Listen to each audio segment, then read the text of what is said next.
What if I told you that inside every single fish there's a secret world? A world more action-packed than any video game you've ever played. It's a place with super-fast messages, chemical power-ups, and a mission control center that runs the entire show. We see fish swimming around looking all calm and simple.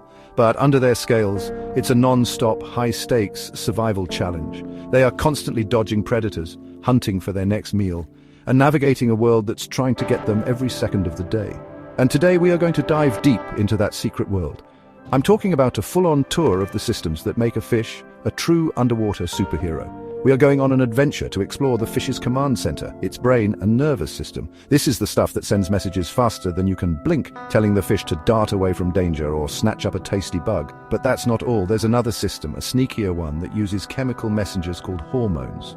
These are the slow-burn commands that control everything from growing bigger to changing colors to get ready for a big date.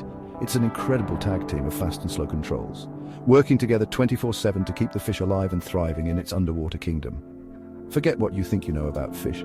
We're about to uncover some of the most insane biological hacks on the planet. Imagine being able to sense ripples in the water from a mile away, or changing your body's chemistry just to survive in salty water. Fish do this stuff every single day without even thinking about it. They have built-in superpowers that would make any comic book hero jealous. And it all comes down to two amazing systems, the nervous system and the endocrine system. These aren't just boring biology terms, they are the keys to unlocking the secrets of survival. They are the reason a tiny guppy can outsmart a predator and a giant tuna can cross an entire ocean. So, get ready, because we're about to see how these incredible creatures pull it off. In this essay, we're not just going to talk about fish, we're going to become fish detectives. We'll break down the brain piece by piece, follow the lightning-fast nerve signals, and track the slow-moving hormone messengers as they travel through the body. We'll look at the special organs that help them breathe underwater, stay balanced, and even find a mate. By the end, you'll never look at a fish the same way again. You'll see them for what they really are, perfectly engineered survival machines, running on some of the most complex and amazing software and hardware in the entire animal kingdom. Let's go.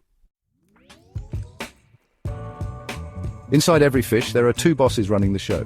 Think of them like two different kinds of managers. The first one is the nervous system. This boss is all about speed. It's like sending a text message that gets delivered instantly. When a fish sees a big, scary shadow loom over it, it doesn't have time to think. It needs to react now. The nervous system sends an electrical signal zipping from the fish's eyes to its brain and then straight to its tail muscles. The message is simple: danger! Swim fast! And in less than a second, the fish is gone. This system is for emergencies and quick actions, the life or death moments that happen every single day. The second boss is the endocrine system. This boss is the complete opposite. It's the slow and steady manager. Instead of sending instant electrical texts, it sends chemical messages called hormones through the bloodstream. This is more like sending a letter in the mail. It takes longer to get there, but its effects can last for hours, days, or even months. For example, when it's time for a fish to grow, the endocrine system releases growth hormones. This isn't a split-second decision, it's a long-term project. These hormones tell the fish's body to slowly build more muscle and bone, making it bigger and stronger over time. It's the system for big-picture stuff. So you've got this amazing tag team. The nervous system is the sprinter, handling all the fast-twitch, immediate reactions. It controls movement, senses, and reflexes. If a fish touches something sharp, its nervous system pulls its fin away instantly without the brain even having to think about it. It's an automatic, life-saving feature. This system uses a dedicated network of wires called nerves to make sure its messages go to the exact right place at the exact right time. It's all about precision and incredible speed, like a professional gamer with insane reflexes who never misses a click. On the other hand, the endocrine system is the marathon runner. It handles the body's long-term projects and background settings. Things like metabolism, which is how fast the body uses energy, are controlled by hormones. So is getting the body ready to reproduce, which involves a lot of changes over weeks or months. Hormones travel everywhere the blood goes, so they can talk to many different parts of the body at once, delivering a widespread message like, okay everyone, it's time to start getting ready for winter, or let's start building the energy reserves for a long migration. Together, these two bosses make sure the fish is ready for anything from a sudden shark attack to a slow change in seasons. Let's dive deeper into the fish's super-fast internet, the nervous system. This system is so complex, it's like having its own built-in World Wide Web, but it's all dedicated to one thing: keeping the fish alive. It's broken down into a few main parts, and each one has a crazy important job. The first and most important part is the central nervous system, or CNS. This is the main server, the headquarters of the whole operation. The CNS is made up of the brain and the spinal cord. Think of the brain as the CEO and the spinal cord as the main data cable connecting the CEO to the rest of the company. Every major decision and every piece of information goes through here first. Next up is the peripheral nervous system, or PNS. If the brain and spinal cord are the main server, the PNS is all the cables and Wi-Fi routers that connect every single device in the house. The PNS is a massive network of nerves that branch out from the spinal cord to every part of the fish's body. These nerves are like two-way streets. Some nerves, called sensory nerves, carry information to the brain. They tell the brain what the fish is seeing, hearing, tasting, and feeling.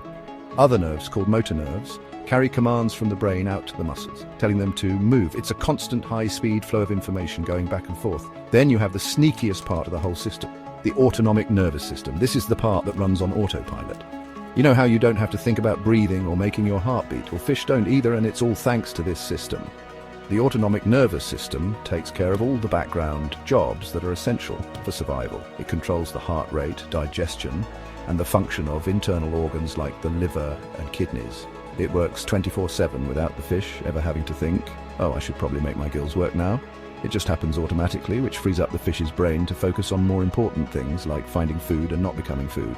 So all three parts work together in perfect harmony. Imagine a fish sees a worm wiggling in the sand. Its sensory nerves, PNS, send a worm-detected signal to the brain, CNS. The brain processes this and decides, let's eat it.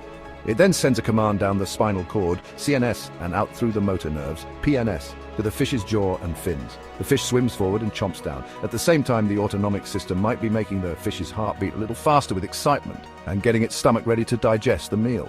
It's an incredibly efficient system that makes a fish a lean, mean eating machine. Okay, let's zoom in on the absolute headquarters of the fish, the control center itself, the brain.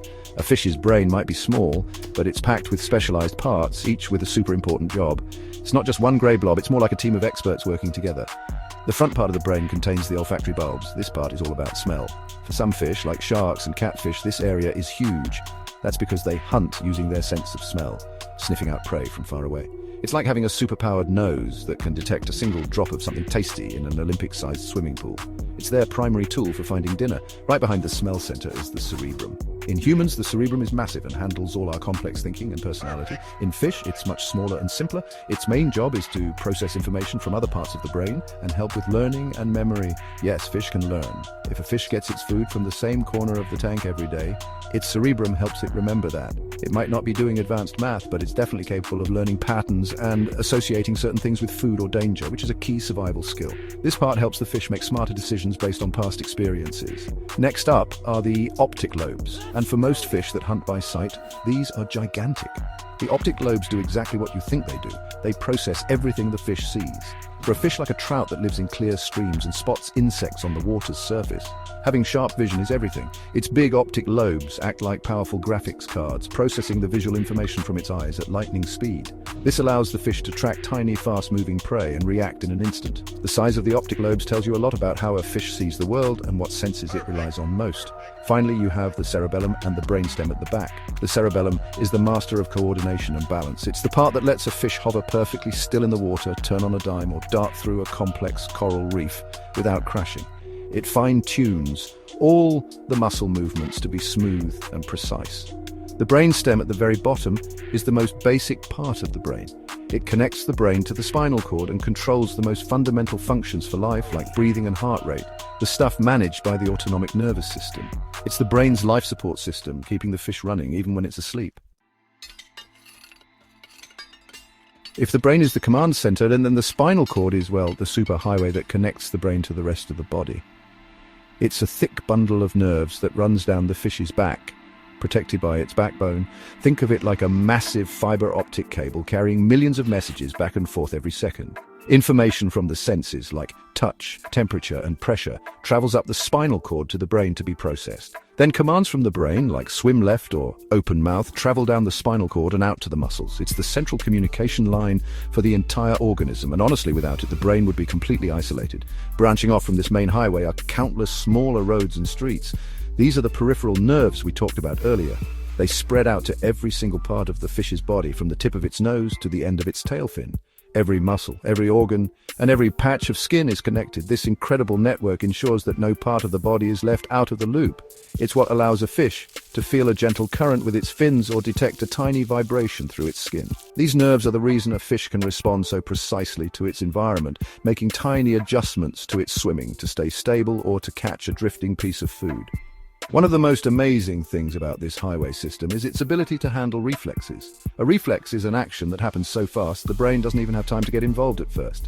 Imagine a fish gets bitten on the tail by a predator. The pain signal travels along a nerve to the spinal cord. Instead of taking the extra time to go all the way to the brain, the spinal cord immediately sends a command back to the tail muscles to flinch and swim away.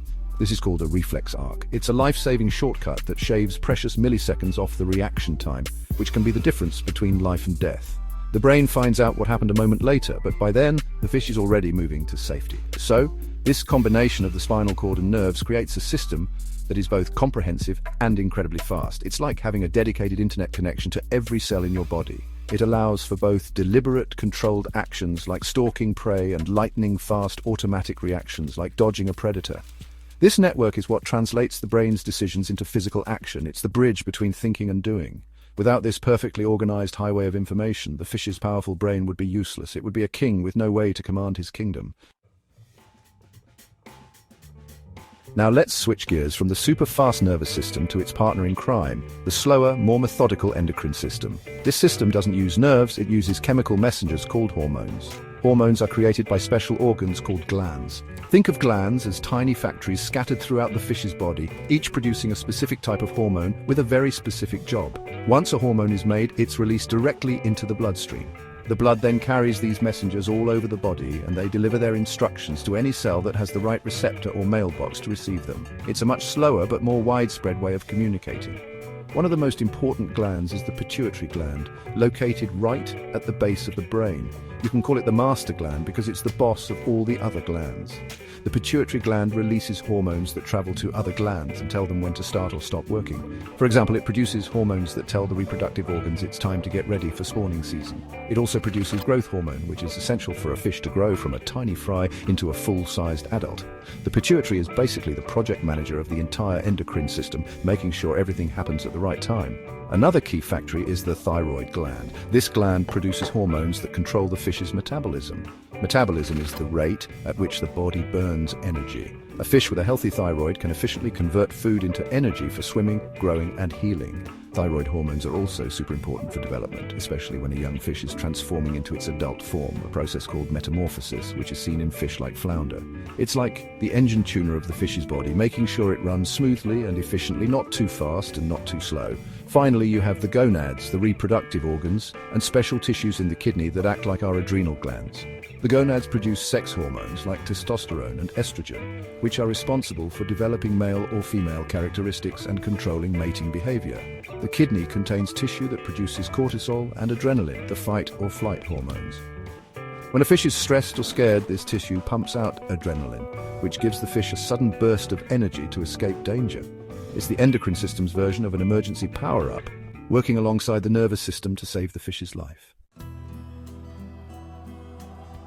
So we know the glands make hormones, but what do these power-ups actually do? Their jobs are some of the coolest and most important in the entire fish body. Let's talk about growth. A fish never really stops growing, and this is all managed by hormones from the pituitary gland.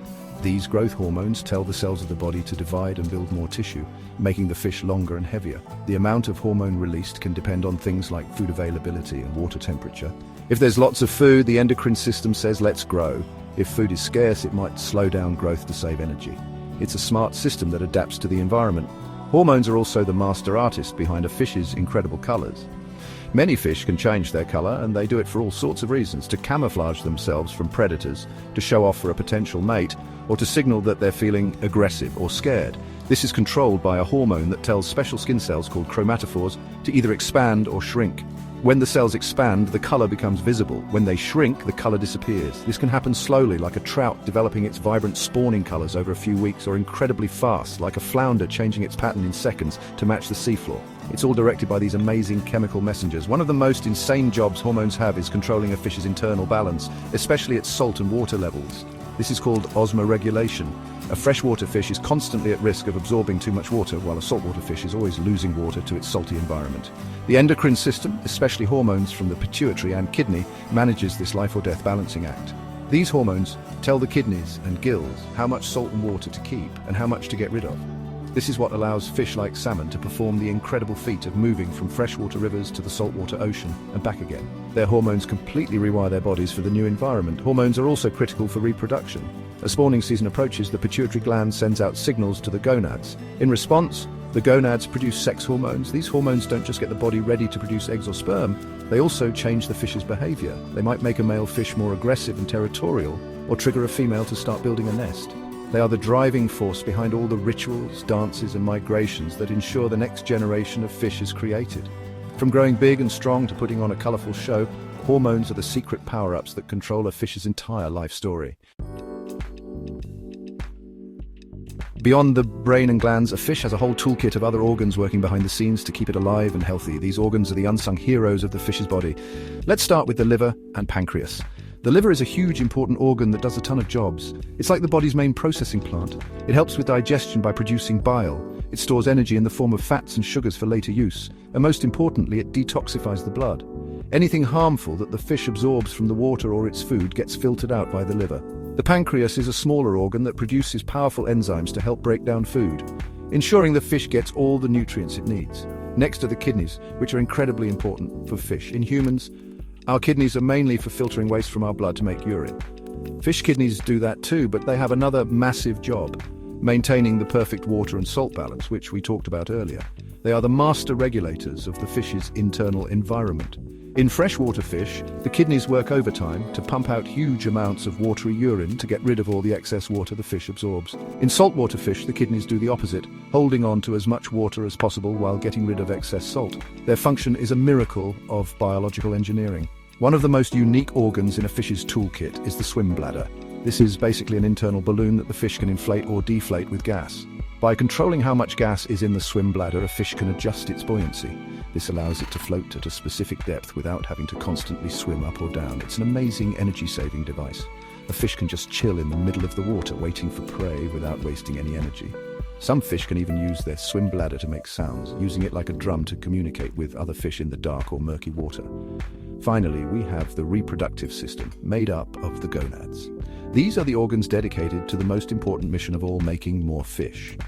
In females, these are the ovaries, which produce thousands of eggs. In males, they are the testes, which produce sperm. The strategies here are wild. Some fish, like salmon, release millions of eggs and sperm into the water and hope for the best. Others, like cichlids, are amazing parents. They guard their eggs fiercely and even protect their young fry in their mouths. The reproductive system, driven by the hormones we discussed, ensures that life finds a way to continue, even in the most challenging underwater worlds. We've seen how fish control their bodies, but how do they know what's going on around them? They have the same 5 senses we do: sight, smell, taste, touch, and hearing. But some of them are cranked up to a superhero level, and on top of that, they have a 6th sense that is absolutely mind-blowing. Their eyes, for instance, are perfectly adapted for seeing underwater. They have a round lens that's great at focusing in the dense water, allowing them to spot prey or predators. Some deep-sea fish have enormous eyes to capture the tiniest glimmer of light in the pitch-black darkness, while others have eyes that can see ultraviolet light. Their sense of hearing is also incredible. Fish don't have external ears like we do, but they have inner ears set inside their skull. Sound travels much better through water than through air, so fish can hear sounds from very far away. They can hear the splashing of an animal that fell into the water, the low-frequency grunts of other fish, or the telltale crunch of a predator eating something nearby. Their inner ear also gives them a sense of gravity and helps with balance, working with the cerebellum to keep them stable in the water. It's a 2-in-1 organ for hearing and balance, which is super efficient. But the real superpower, the 6th sense, is the lateral line system. This is something we humans just can't imagine having. It's a series of special pores and canals that run along the sides of the fish's body. Inside these canals are tiny hair-like cells that can detect the faintest movements and pressure changes in the water. This allows a fish to feel its surroundings without touching them. It can detect the invisible wake of another fish swimming nearby, the vibrations from a struggling insect on the surface, or the subtle currents flowing around a rock. It's like having a 360-degree motion detector that lets them navigate in total darkness or form perfectly synchronized schools with thousands of other fish. All these senses feed information to the brain, which then uses the nervous and endocrine systems to react. A flash of a movement seen by the eyes, a scent of food detected by the olfactory bulbs, or a vibration felt by the lateral line, all of it gets processed in an instant. This constant stream of data allows a fish to build a complete picture of its world. And by tying everything together, the fast-acting nerves, the slow-burning hormones, the amazing organs, and the super senses, the fish becomes a true master of its environment. They aren't just simple animals, they are real-life superheroes of the water, equipped with everything they need to survive and win the game of life.